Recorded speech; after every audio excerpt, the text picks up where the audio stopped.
Majelis Hakim Pengadilan Negeri Jakarta Selatan menunda sidang perdana kasus Christopher Stefanus Budianto dan Jessica Iskandar, Rabu, tanggal 5 Oktober tahun 2022. Sidang tersebut ditunda lantaran Stefanus Budianto alias Stefan, rekan bisnisnya yang jadi pelapor, tidak hadir bersama prinsipalnya, Vincent, dan sang istri, Jessica Iskandar, yang datang jauh-jauh dari Bali pun kecewa.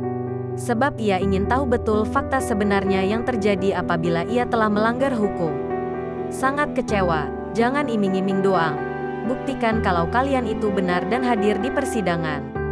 Tadi saya lihat kok, ada tim kuasa hukumnya, ujar Vincent usai persidangan pada Rabu, tanggal 5 Oktober tahun 2022. Sehingga di ruang sidang Pengadilan Negeri Jakarta Selatan, Vincent maupun Jedar, biasa disapa itu, tidak bisa menahan emosinya.